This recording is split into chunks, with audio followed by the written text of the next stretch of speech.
Herbert Richard Baumeister est le Jeffrey Dahmer de l'Ohio.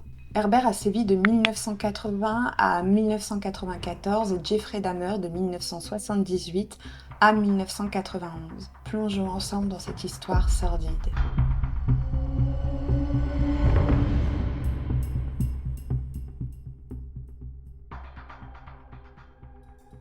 Herbert est né en 1947 et a été, dès son plus jeune âge, déclaré comme associable. Il avait des comportements très bizarres et d'ailleurs un jour, pour faire rire ses camarades de classe, il a uriné sur le bureau d'un de ses professeurs. Mais malheureusement, ça n'a pas eu l'effet escompté.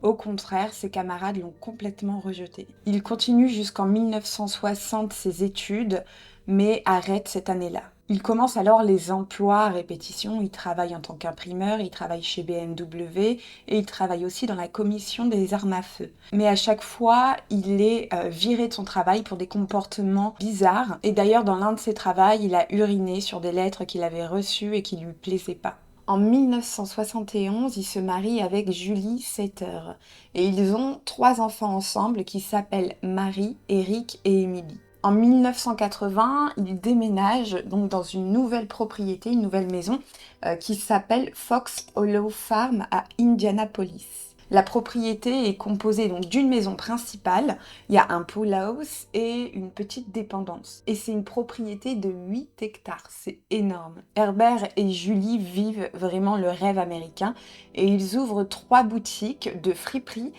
qui s'appellent Save a Lot. Oui, mais voilà. Un jour, leur vie va complètement basculer. Un inspecteur vient frapper à leur porte. On va voir ensemble pourquoi il y a eu cette tournure dans leur vie. En 1991, un jeune homme de 25 ans sort d'une boîte gay qui se trouve à Columbus dans l'Ohio. Il sort de cette boîte avec un homme. Steven Hall monte dans la voiture de Brian pour qu'ils puissent continuer la soirée ensemble. Mais malheureusement, plus personne ne revoit Steven. La même année, Richard Hamilton disparaît également après être sorti d'une boîte gay à l'âge de 20 ans. Les 2 disparitions à ce stade-là passent complètement inaperçues et les enquêteurs ne font aucun lien entre les 2 disparus. En 1992, un autre homme disparaît, il s'appelle Roger Goodlette. Il a 32 ans et sa famille déclare la disparition. Les recherches vont commencer dans le bar qui s'appelle Our Place et qui est donc un bar gay. Des témoins disent l'avoir vu monter dans une voiture claire avec un homme qui est nul autre que Brian. Ensuite, il y a Jeff Jones qui disparaît en 1993 à l'âge de 31 ans, dans les mêmes conditions d'ailleurs que les 3 dernières victimes. Mais c'est seulement après la disparition de Manuel Reséndez, âgé de 28 ans en 1993, et Alan Brossard disparu en juin 1994 à l'âge de 21 ans près du bar Brother à Indianapolis, qu'un détective, donc Virgil Vandergriff, se dit que c'est peut-être pas des disparitions, mais bien un meurtrier en série. Et c'est à ce moment-là que les investigations commencent enfin. Pour son enquête, il se fait assister par Mary Wilson, qui, elle aussi, faisait des enquêtes sur les disparitions de jeunes hommes à Indianapolis. Les enquêteurs vont recevoir un appel qui va changer complètement la tournure de l'enquête. Ce sera Marc qui contactera Virgile. Attention à vous parce que dans le récit que je vais donner des détails particuliers et je vais utiliser des mots à caractère sexuel puisque c'est comme ça qu'on arrive à avoir les informations sur le procédé de Brian. Marc était dans un bar gay qui s'appelle le Club 501 et il rencontre Brian Smart avec qui il décide de rester toute la soirée. Marc monte dans la voiture de Brian et ils roulent ensemble jusqu'à une propriété où ils se retrouvent donc dans un pool house et Marc se rend compte que les pièces étaient très encombrées et un peu sales et qu'il y avait des mannequins un peu partout. Brian dira « Je me sens seul ici, ils me tiennent compagnie ». Brian propose un verre donc à Marc, mais Marc, ayant un pressentiment, refuse d'accepter ce verre. Il voit Brian sortir de la pièce et revenir complètement différent. En fait, il se demande si Brian n'a pas pris de la drogue pour se désinhiber complètement. Mark et Brian ont plongé ensemble dans la piscine et se sont rapprochés. Brian changea l'attitude et murmura à l'oreille de Mark: « On m'a appris un truc génial. » Et au même moment, il ramasse un tuyau d'arrosage par terre. « Si tu étrangles quelqu'un pendant que tu couches avec, c'est une sensation extraordinaire. Ça précipite l'orgasme. Il faut juste pincer ces deux veines. » Brian montre les artères de la carotide au niveau du cou. Il explique qu'avec une haltère, on peut étrangler quelqu'un et qu'il faut le faire jusqu'à ce que les lèvres de la personne deviennent bleues. Et c'est là qu'on sait que ça a fonctionné. Je sais pas si vous vous rendez compte de l'horreur de ce qui est en train de se passer là. On continue le récit. Mark écoutait Brian attentivement et à ce moment-là, Mark a compris que Brian avait probablement tué son ami, Roger.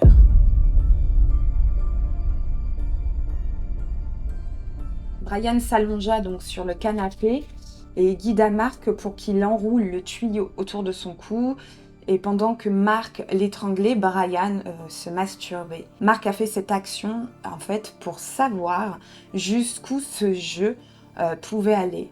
Donc à son tour, Mark s'allongea sur le canapé et mit les mains de Brian autour de son cou pour lui dire qu'il fallait qu'il fasse exactement la même chose et voir quand est-ce qu'il s'arrêterait. Quand Mark sentit que le sang montait à son cerveau et qu'il commençait vraiment à suffoquer, il a fait comme s'il s'évanouissait rapidement. Et là, Brian a lâché l'emprise en lui murmurant quelque chose à l'oreille, voir s'il reprenait conscience. Et voyant que Mark ne reprenait pas conscience tout de suite, il s'est relevé et Mark a ouvert les yeux brutalement. Et Brian s'est mis à crier sur lui. Il lui a dit: « Tu m'as fait une de ces peurs, tu peux mourir en faisant ça, tu sais. » Il y a eu déjà des accidents auparavant. Mark, ayant subi cette horrible expérience en espérant avoir des réponses à ses questions de Brian, lui demanda: « C'est ce qui arrive à Roger? C'était un accident? Il y en a eu d'autres ?» Brian sourit simplement à Mark et s'éclipse quelques instants. À la suite de ça, Brian raccompagne Mark jusqu'à Columbus et miraculeusement, Mark lui ressort de cet événement vivant. Quand Mark donne ce témoignage aux enquêteurs, il ne croit absolument pas ce qu'il dit. Mais Mary, elle, le prend complètement au sérieux. Mais malgré ce témoignage, les disparitions continuent en 1994. En fait, il y a 3 autres hommes qui disparaissent dans les mêmes conditions que les victimes précédentes à la sortie d'un bar gay. Donc il y a Johnny Bayer qui a 22 ans, Michael Kiern qui a 25 ans et Steven Elliott qui a 21 ans. Mais pour le moment, les enquêteurs ne retrouvent aucune piste. Et comme Virgile dit que le témoignage de Mark n'est pas concluant, c'est Mary qui va prendre un peu les devants. Et elle va demander donc à Mark s'il se souvient du nom. Et oui, c'était Brian Smart. Mais il ne trouve rien sur Brian Smart. C'était un nom d'emprunt qu'il utilisait pour pas se faire repérer. Donc les années vont passer et le 29 août 1995, Mark revoit Brian. Il était dans un bar gay qui s'appelle le Varsity Lounge. Tout de suite, Mark releva la plaque d'immatriculation donc de Brian pour le donner à l'enquêtrice Mary Wilson. Pour lui, ça a été une expérience assez traumatisante de revoir la personne qui a failli le tuer, parce que lui est persuadé que c'est lui qui est à l'origine de toutes ces disparitions. Mary, une fois qu'elle a cette information, cette plaque d'immatriculation, elle fait des recherches. Elle se rend compte que le véhicule appartient à Herbert Richard Baumeister. Elle se rend compte qu'il habite à 40 minutes en voiture de Indiana. Il habite à Westerfield, à Fox Hollow Farm, avec sa femme et ses enfants. Mary, elle prend sa voiture et elle va à la rencontre donc de Herbert et sa femme Julie. Et elle leur demande si elle peut rentrer dans la propriété pour faire quelques vérifications et regarder un peu ce qu'il y a sur la propriété en disant que c'est juste une vérification de routine. Mais Julie et Herbert ont complètement refusé l'accès aux policiers. Et les disparitions se sont arrêtées. Mais Julie, la femme de Herbert, après quelques semaines, s'est souvenue d'un événement qui s'était passé avec son fils, Eric, alors qu'il avait 13 ans à ce moment-là. C'est pour vous avertir que maintenant la qualité du son va être médiocre parce que mon micro n'a pas enregistré la deuxième partie de la vidéo. Je suis désolée, bonne vidéo quand même. Lorsqu'elle informe Herbert de la trouvaille de son fils de 13 ans, il va lui dire que c'est le crâne d'un des squelettes que son père avait. Son père a fait des cours et des recherches sur l'anatomie humaine et donc était souvent en contact avec des squelettes. À ce moment-là, leur mariage battait de l'aile.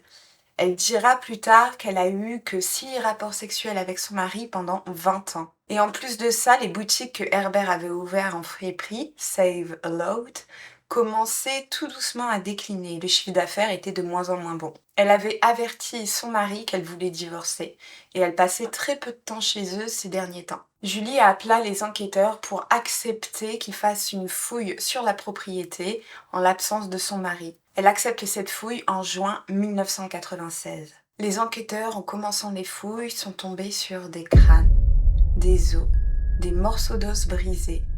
Et après vérification, ils correspondent à 11 victimes qui ont été tuées par Herbert. Et ces 11 victimes étaient portées disparues. Un mandat d'arrêt a été émis pour retrouver Herbert et donc sa plaque d'immatriculation de sa voiture ont été envoyées à toutes les forces de l'ordre qui pouvaient se déplacer sur les routes et si jamais on voyait sa voiture, il fallait l'intercepter et l'arrêter tout de suite. Son véhicule a été vu le 3 juillet 1996. Les policiers se sont approchés de la voiture et découvrent à l'intérieur un corps gisant. Cette personne s'était tiré une balle dans la tête avec un Magnum 357. Au cœur du parc Pineri, le corps de Herbert a été retrouvé. Dans la voiture, les inspecteurs retrouvent une lettre à l'attention de sa femme, mais en aucun cas ils parlent des meurtres. D'ailleurs, au début de la vidéo, je vous ai dit que les meurtres étaient de 1980 à 1994. En effet, à partir de juin 1980 jusqu'en juillet 1991, 9 corps de personnes gays ont été retrouvés à Indianapolis. Les corps ont été retrouvés le long de l'autoroute Interstate 70. C'était une route que Herbert fréquentait pour aller de l'Ohio à Indianapolis. Il utilisait toujours cette route pour aller dans les bars gays qu'il fréquentait, Brother, Our Place et Club 501. Même si les enquêteurs n'ont jamais pu relier les meurtres à Herbert, il y a beaucoup de chances pour que ce soit lui. Beaucoup de chances, non. Malheureusement, il semblerait que ce soit lui parce qu'ils ont trouvé aucune autre personne qui pouvait être susceptible d'avoir fait ces meurtres. 11 jeunes hommes sont officiellement les victimes de Herbert, mais il y en aurait plus d'une vingtaine qui auraient succombé suite à la rencontre avec Herbert. Après avoir fait ces recherches-là, je me dis qu'au début, Herbert en fait avait ce genre de pratique sexuelle avec des jeunes hommes où il a trouvé un certain plaisir. À mon avis, un jour, il a dû faire ça trop longtemps, donc étrangler un de ses partenaires sexuels trop longtemps, et il en est mort. Et je pense que c'est à ce moment-là qu'il a commencé à être accro au meurtre et qu'il a commencé à réeffectuer en permanence ce même principe.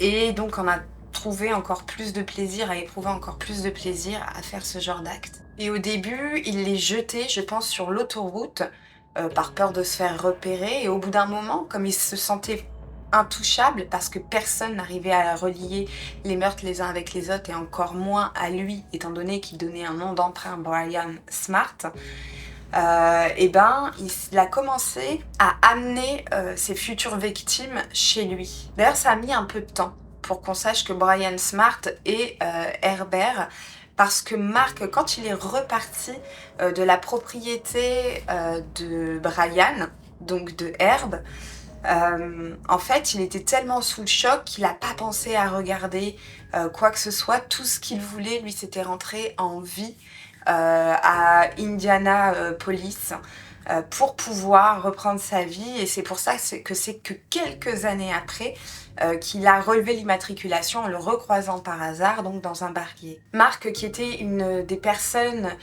qui a survécu était un ami d'une des personnes en fait qui avait disparu et dont on a retrouvé le corps sur la propriété. Et sans lui, je pense qu'on n'aurait pas eu les résultats qu'on a eus.